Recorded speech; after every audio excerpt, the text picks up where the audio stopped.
Welcome to the Deep Dive, where we take your chosen sources and really pull out the fascinating insights. We give you that clear path to being well-informed, without getting totally lost. Yeah, cutting through the noise. Exactly. Today, we're plunging into, well, one of literature's most enduring and seriously unsettling mysteries. Henry James's The Turn of the Screw. A classic. And a tricky one. Totally. You've given us a really rich, detailed look at the beginning of this novella. And our mission, our deep dive today, is to unpack all those layers of dread, that perceived innocence, and, well, what might just be supernatural horror. Or might not be. That's the crux. Right. All seen through the eyes of its main narrator. So get ready, because we're going to discover some surprising facts and, frankly, some really unsettling questions this story brings up. Especially that big one. Are the ghosts real, or is this all happening inside her head? Indeed. I mean, this isn't just your average ghost story, is it? It's this meticulously crafted psychological thriller that really forces you, the listener, to question the very nature of truth. What's so fascinating is how James sets the whole thing up. He uses this peculiar framing device, and then boom, we're thrust into this domestic drama that just rapidly spirals into something, well, uncanny. Uncanny is the word. We'll explore the initial charm of Bly, the country house, and the kids, who seem perfect. Seem being the operative word. Absolutely. And then how these sinister figures soon begin to cast their long, very ambiguous shadows.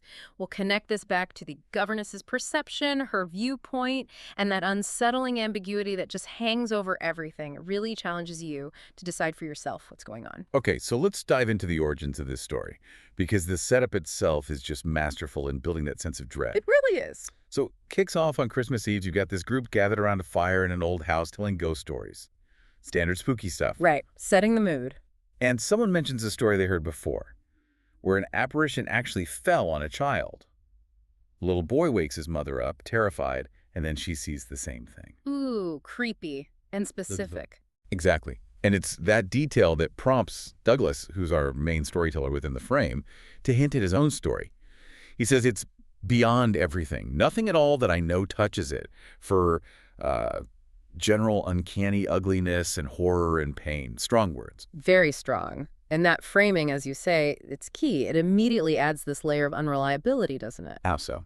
Well, we're not getting the story firsthand. We're hearing it recounted by Douglas, Okay. who got it from the governess herself, who wrote it down years ago. It's like Chinese whispers, almost. A nested narrative. Precisely. It signals right away that we're dealing with subjective perception, which is central to the whole thing, not some objective account. And Douglas is hesitant to even share it. Yeah, he says it's too horrible, he can't begin, needs to send for the manuscript. It's not just dramatic effect, I think. It subtly suggests the horror might be in its nature, maybe its effect on sanity. And the manuscript itself. Oh. Old faded ink, beautiful hand, written by a woman dead 20 years. And someone Douglas knew well. His sister's governess, 10 years older, whom he liked extremely. And he thinks she liked him too. Maybe even was in love. Right. So this isn't just some random story he found. It's deeply personal for him, which means our narrator, the governess, her emotional investment is just paramount from the start. We're primed to see things through potentially biased eyes. Okay, and the prologue just keeps layering on the foreboding details. It feels almost engineered for things to go wrong. Absolutely.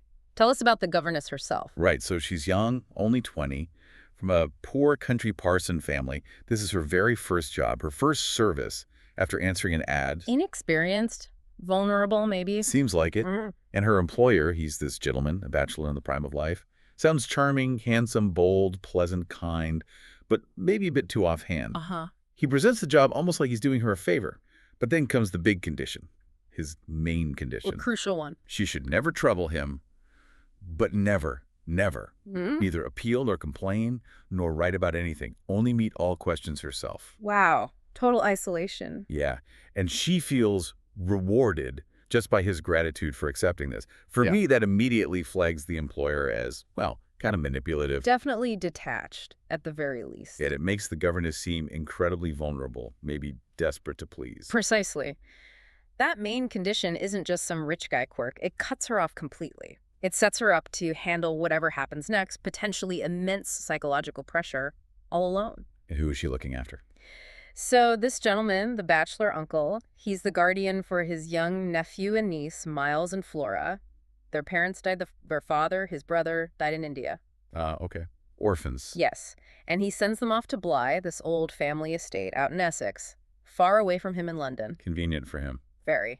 And there we meet Mrs. Gross, the housekeeper. She used to be the master's mother's maid, so she's part of the furniture, really. And she seems very fond of little Flora. Okay. Seems normal enough. Okay. So far. But then another immediate red flag pops up. The previous governess. Right. What's the deal there? They say they had had the misfortune to lose her. She'd done for them quite beautifully, till her death. Lose her till her death. That sounds ominous. It does. And when the new governess asks how she died, Mrs. Gross gets really ambiguous, just deflects, saying, that will come out. Chilling. Like she knows something but won't say. Exactly. It's this carefully delivered ambiguity. It's not just a spooky detail James throws in. It's maybe the first big clue for you, the reader, that Bly might be haunted by more than just, ghosts. Maybe it's haunted by silence or secrets, a past too dark to talk about. A conspiracy of silence, maybe? Could be. It definitely sets the stage for doubt. So, with all those unsettling vibes hanging in the air, the governess actually arrives at Bly. Yeah. And at first, it seems okay. Yeah, initially. Chapter I describes her journey, and she's nervous, naturally. But then she sees Bly, sees little Flora, and feels this immediate relief, even joy. She calls Flora the most beautiful child I had ever seen. Okay, so a honeymoon period. Sort of. But it's fleeting. That very first night, she feels this restlessness, has these vague fancies, sounds, footsteps, things she only really remembers later. Hindsight, perhaps. Maybe. And her meeting with Mrs. Gross. Outwardly pleasant, yes. Mrs. Gross seems glad to see her, but the governess notices she's also on her guard against showing it too much. Subtle, like she's holding back. A tiny crack in that perfect country house welcome. And then the talk turns to Miles, the little boy. Right, he's coming home from school soon. And Mrs. Gross just gushes about him. You will be carried away by the little gentleman. And what does the governess say? This feels important. It is. She admits, I'm rather easily carried away. I was carried away in London. Self-aware at least. But it flags her as susceptible, right? Easily influenced. Hugely susceptible. It highlights her tendency towards infatuation, maybe a lack of solid grounding. It's not just a throwaway line, it's a critical lens for us. Her deep emotional investment, this almost romanticized view of the kid's purity, it suggests her perceptions might be colored by her own intense feelings, her desire to protect them, maybe save them. Rather than seeing things objectively. Exactly. And the first major crack in this idyllic picture appears in Chapter 2. A letter arrives from the employer. The hands-off bachelor uncle. The very same. And the note basically says, here's a problem with Miles. Read this letter from his school. Deal with it, but absolutely do not tell me about it. Not a word. I'm off. Wow. Way to dump responsibility. So what's the problem? The revelation. Miles has been kicked out of school. Dismissed. Whoa, okay, that doesn't fit the perfect little gentleman picture. Not at all. And Mrs. Gross's reaction is telling. At first she denies it. Master Miles, him an injury. She even tears up. But she can't read the letter herself. She's illiterate. So the governess has to figure it out. Right. This immediate clash between how the children appear angelic and this concrete fact of Miles's expulsion that really sets the central conflict in motion. And this is where the governess starts interpreting things, right? Trying to make sense of it. Yes, her interpretation kicks in immediately. She reads the headmaster's letter, which isn't quoted directly, by the way, another ambiguity. And she infers that Miles is an injury to the others, or maybe to contaminate. Corrupt. Oof, that's serious for a little boy. It is. And Mrs. Gross's response here is just incredibly ambiguous. She asks the governess, are you afraid he'll corrupt you? Whoa. Turning the back on her. Kind of. And she denies having known Miles to be bad, adding she actually likes boys with the spirit to be naughty. Yeah. It's chilling how she seems to downplay it or maybe misunderstand its gravity. Or maybe she's trying to protect him. Or herself. All possibilities. Then the governess pushes again about the previous governess, the one who died. Yeah, what does she say this time? Mrs. Gross says she just went off and never came back. The master told her she was dead, but, and this is crucial, Mrs. Gross admits, he never told me how she died. Still evasive. Consistently ambiguous. It's masterful by James because it stops you, the reader, from finding any solid ground, any clear truth outside the governess's own head. This vagueness fuels the whole mystery. Is Mrs. Gross just genuinely ignorant? Is she subtly complicit in something? Or is she just overwhelmed, unable to articulate the horrors she suspects? We just don't know. Okay, so Miles comes back, And the governess is still sort of under his spell initially. Utterly captivated. Chapter 3. She describes him as incredibly beautiful, divine, having a positive fragrance of purity, knowing nothing in the world but love. It's intense. Wow. So she dismisses the school thing? She finds his expulsion grotesque, basically unbelievable, and vows to protect him. We'll see it out, she says. Her initial infatuation is so strong, she becomes almost, willfully blind to any potential problems. She's off her guard. Completely. She finds both kids of a gentleness so extraordinary, like princes of the blood. She believes their bloom of health and happiness is proof positive of their innocence. Setting herself up for a fall, maybe. Or setting the stage for her desperate need to protect this idealized image she's created. It makes her incredibly vulnerable to, well, whatever comes next. And what comes next is the ghosts. Or apparitions, anyway. The unsettling atmosphere starts to solidify into something much more tangible, much more terrifying. This is where the first ghostly manifestations, as she perceives them, begin. Okay, the first one. A man on the old tower of the house. She's out for a walk, looks up, and sees him. Just standing there. Very erect and with both hands on the ledge, she says. Then he moves to the opposite corner of the platform, just staring intently. And who does she think it is at first? The master. Her employer. Interesting. Given her feelings about him. Very telling. Her reaction is deep shock, confusion, and then she decides not to tell Mrs. Gross. She calls it my real beginning of fear, with the instinct of sparing my companion. So this is the first concrete supernatural event, at least in her account. As she perceives it, yes. But here's where the ambiguity really bites. Is this a genuine ghost? Or are her rising anxieties, her isolation, the creepy stories about the past, are they starting to manifest as visions? The text lets you read it either way. Absolutely. Then comes the second sighting. Same man. Where this time? At the dining room window, peering in. But she says he stares not at her, but seems to be looking for someone else. The children. That's her immediate thought. And this sparks a vibration of duty and courage in her. She feels she must protect the children from this presence. Okay, so she's seen him twice. Does she finally talk to Mrs. Gross? Yes. In Chapter 5, this is a huge moment. She confronts Mrs. Gross, describes the man she saw. No hat, red hair, pale face, sharp eyes, dressed well, but like an actor, definitely not a gentleman. Very specific details. Crucially specific, because Mrs. Gross has this horrified recognition instantly. She knows who it is. Who? Quint. Peter Quint. And who is Peter Quint? The master's former valet. His own man, Mrs. Gross says. She adds, he never wore his hat, matching the governess's description. But he did wear well. There were waistcoats missed. They were both here last year. Waistcoats missed.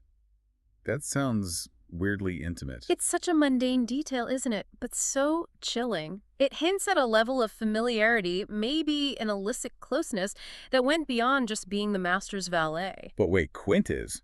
Dead. That's the ultimate shocker. Mrs. Gross confirms Quint died, stone dead on the road from the village. Wow. Officially, a fall, slipped on ice, hit his head, but Mrs. Gross hints at much more. Strange passages and perils, secret disorders, vices more than suspected in his life. So a bad end for a bad guy. But does Mrs. Gross recognizing him prove the ghost is real? That's the critical question, isn't it? Does her recognition validate the governess's supernatural sighting? Or does it just confirm the description, allowing the governess's existing fears to latch onto this known, disreputable figure from Bly's recent dark past? It gives her fear a name and a face. Exactly, which might make it seem more real to her. So now that Quint has a name and a disturbing backstory, the governess feels, what? More certain, more terrified. Well, both, I think. She develops this terrifying new certainty. She becomes convinced Quint was looking for Miles, that he wants to appear to them, the children. Yeah. And she casts herself in this role, an expiatory victim, she calls it. Her mission is to guard the tranquility of my companions. It's becoming this grand, almost religious crusade for her. She's saving their souls. That's how she sees it. And she makes another chilling observation. The children never mention Quint. His name, his presence, his history, nothing. Silence. Which could be innocent or not. Precisely. Mrs. Gross tries to explain it away, saying it was Quint's own fancy to play with Miles to spoil him. But then she adds, ominously, Quint was much too free with everyone. Too free. What does that imply? It leads Mrs. Gross to confess she was actually afraid of him, afraid of things that man could do. Quint was so clever. He was so deep. Okay, so Mrs. Gross feared him too. Yes. And she confirms that Miles and Flora were in Quint's charge, put there by the master himself when he was away. Quinn had everything to say, yes, even about them. Even about the children, what does that mean? It's horribly suggestive, isn't it? Mrs. Gross starts crying, admitting she couldn't bear it. It strongly implies a past involving neglect, inappropriate influence, maybe even abuse. But it's still vague about the exact nature of Quint's influence. Leaving room for the governess's imagination, or perception, to fill the gaps. Exactly. And then the second ghost appears. Chapter 7. Miss Jessel. The previous governess, the one who died. The very same. The governess sees a woman in black, pale and dreadful across the lake, and Flora is right there with her. Does Flora see her? According to the governess, Flora pretends not to see, which the governess finds profoundly disturbing. Yeah, that's creepy, if true. Her horrifying conclusion is that Flora was perfectly aware of the apparition, that the woman is Miss Jessel, her governess, and that Miss Jessel wants to get hold of Flora just like Quint wants Miles. The ghostly tag team. That's the governess's theory. And Mrs. Gross seems to back it up, confirming Miss Jessel's terrible reputation. Miss Jessel was infamous, she says. They were both infamous, Quint and Jessel. Both. So they were involved somehow. It seems so. Mrs. Gross hints Miss Jessel's real reason for leaving. Bly wasn't just quitting it, was that she couldn't have stayed, suggesting some scandal, maybe involving Quint, maybe involving the children too. But again, is this solid proof of ghosts? Or is it the governess using Mrs. Gross's knowledge of the past scandals to confirm her own terrifying narrative about supernatural corruption? It's still ambiguous. So as the story moves into the later chapters, this whole situation just deteriorates. Right. It becomes a real battle. Absolutely. A battle for souls, as the governess sees it. Chapters 8 and 9, she's now convinced Mrs. Gross believes her about the ghosts. But this leads to a new, intolerable suspicion. What's that? That the children know. That they're not just victims, they're complicit. They're in on it with the ghosts. Wow. That's dark. Based on what? Yeah. Based on their apparent perfect goodness. Their unnatural composure, especially about the whole school situation. The governess starts to see it all as an act, a game, a policy, and a fraud. Their innocence is a performance. That's her horrifying thought. She cries out, "They're not mine, they're not ours, they're his and they're hers," meaning Quint's and Miss Jessel's. That idea that innocence itself can be a mask for corruption, that's one of the most disturbing things in the story, I think. It really is. Are they truly innocent lambs corrupted by ghosts? Or are they already corrupted master manipulators playing the governess? Her conviction hardens. The ghosts can destroy them. The success of the tempters is only a question of time. So what do? Does Mrs. Gross suggest getting help? She does. She says the uncle must take them away, get them out of Bly. Seems sensible, right? Yeah, call the boss. The one who said never to call him. Exactly. And the governess refuses. She hesitates, fearing his derision, his amusement, his contempt. She worries about her slighted charms. Wait, her charms? Is she worried he won't find her attractive if she seems hysterical? It seems partly that, yes. Her personal vanity, her complicated feelings about the uncle, maybe her desire for his approval, it overrides the practical solution. She even threatens to leave if Mrs. Gross contacts him. So she traps herself there. She chooses to cement her solitary, increasingly obsessive battle, and she starts seeing a small, ironic consciousness in the children. Like they know she's trapped, they know what she suspects. Playing games with her head. She feels they practiced upon me with this minimum of grossness. They entertain her, charm her, but carefully avoid any mention of Quint, Jessel, or school. It's this subtle psychological warfare she perceives. Which just makes her dig her heels in further, presumably. Right. It makes her doubt her own perceptions, but it also entrenches her belief that they're hiding something huge. She feels increasingly isolated, feeling her eyes were sealed, while theirs were most open. That awful idea. Yeah. Whatever I had seen, Miles and Flora saw more. Exactly. Yet somehow she says she never loses patience with them, despite her tension and triumph. But eventually, the kid's perfect facade has to crack, doesn't it? It does, with Miles. It's a big moment in Chapter 14. He directly challenges her. What is he? He demands to know, when in the world, please, am I going back to school? He wants out. He says things like, for a fella to be with a lady always, he wants to see more life, asks for my own sort. He wants to be with other boys. Sounds normal. On the surface, yes. But in this context, it's explosive. He even asks if his uncle cares what's happening and boldly asserts, I will make him come down. He's taking charge. threatening her control. Completely. It forces her hand, reveals the children aren't just passive dolls. They have agency, hidden desires. And it's almost creepily specific, isn't it? He wants more life, not just away from her. Yeah, it's those mundane, almost domestic details mixed with the horror that make it so unsettling. Absolutely. It's the banality of it all. So faced with this rebellion, the governess feels, with a horse, cornered. Desperate, it seems. In chapter 58, there's this scene where she finds she literally cannot bring herself to go into church with Miles.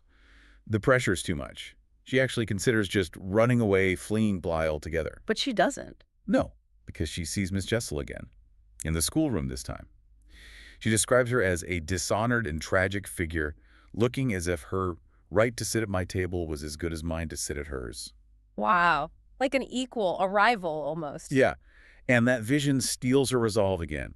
She decides she has to stay. This is her commitment to the battle for souls locking in completely. Meanwhile, the children are keeping silent. Totally. Chapter 16, she finds out Miles and Flora basically conspired to make sure Mrs. Gross didn't mention the governess had skipped church.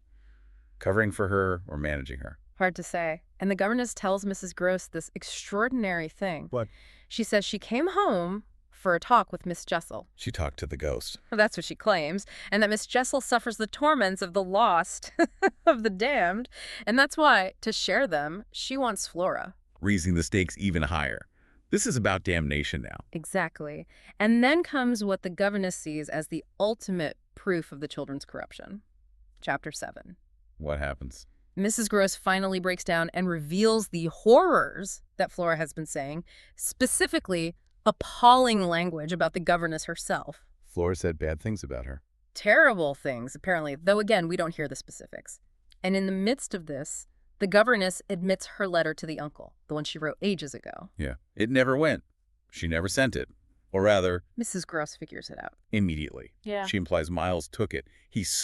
Miles stole her letter to the uncle to stop her reporting on him. That's the implication. And this discovery galvanizes the governess. This is it. She resolves to confront Miles directly. I'll get it out of him. He'll meet me. He'll confess. If he confesses, he's saved. Confession equals salvation. Yeah. It's become that stark for her. A deeply religious framework for this psychological battle she's waging. Or maybe a supernatural one. So this leads us to the final confrontation, Yeah. the climax. The final act, chapter 22. Mrs. Gross and Flora leave Bly. Flora is distraught, maybe genuinely ill, maybe just terrified of the governess now. Mrs. Gross takes her away, essentially abandoning the governess. Leaving her alone with Miles. Alone, she's face to face with the elements, feeling supremely rash, almost like she's embracing this final showdown. And Miles, how is he acting? His attitude is described as consciously different. He's discernibly trying to take for granted more things, like he's playing a new role, maybe trying to act normal or older.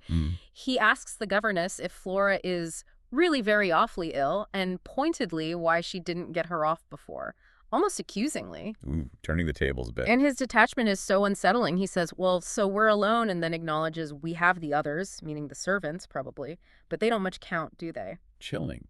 Like they're allies in something secret, or is he just parroting things he's heard? Impossible to know for sure, but the governess sees it differently. She finds a new hope in this moment. She feels Miles is shut in or shut out. He's anxious. He wants to speak. She senses an opening. So she pushes him. Chapter 23. She makes a direct appeal. Tell me what you have on your mind. And his response. He seems to agree eventually. I'll tell you anything you like. You'll stay on with me and we shall both be all right, and I will tell you. I will. But not now.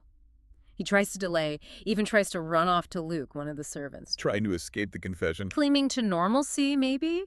But the governess pins him down, her last desperate demand.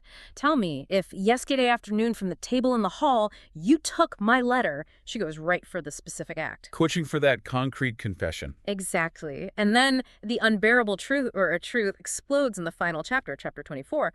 But it's absolutely soaked in that classic Jasian ambiguity. What happens? The ghost appears again. Suddenly, Quint, at the window again. Like a sentinel before a prison, she says, glaring in through it, showing his white face of damnation. And Miles sees him. Or does the governess say he's there? The governess definitely sees him, or believes she does. She points him out to Miles. And confronted by this spectral presence, or the governess's intense assertion of it, Miles confesses about the letter. He admits it. Yes, I took it. He says he took it to see what you said about me. He opened it, and then I've burned it. Wow. Okay, so he did do it. But why? Just curiosity. Or something more sinister. The governess needs the full truth. She pushes harder. Is that what you did at school? She asks, linking the letter to his expulsion. What does he say? Did I steal? He denies stealing things, but admits, I said things. Said things. To whom? To those I liked, the ones who then repeated it. Repeated what? He doesn't say. No. Frustratingly vague. He just says he said things. Things that led to letters being written home. Yeah. It's a confession, but it's partial, maddeningly incomplete. And it comes right at the moment the governess is pointing at the apparition. So did Miles actually see Quint? Or did the governess's terror, her leading questions, her pointing, just push him over the edge? Did he confess under duress, collapsing under the sheer psychological pressure? We just don't know. That's the terrifying genius of it. And then the very final moment. It's horrifying. Miles's eyes are drawn to the window. He asks, is she here? He means Miss Jessel. But the governess says no. No, she insists it's not Jessel. It's he, she cries, pointing. At the window straight before us. It's there, the coward horror, there for the last time. And Miles asks. It's he! And then he screams, Peter Quint, you devil! He names him. He sees him.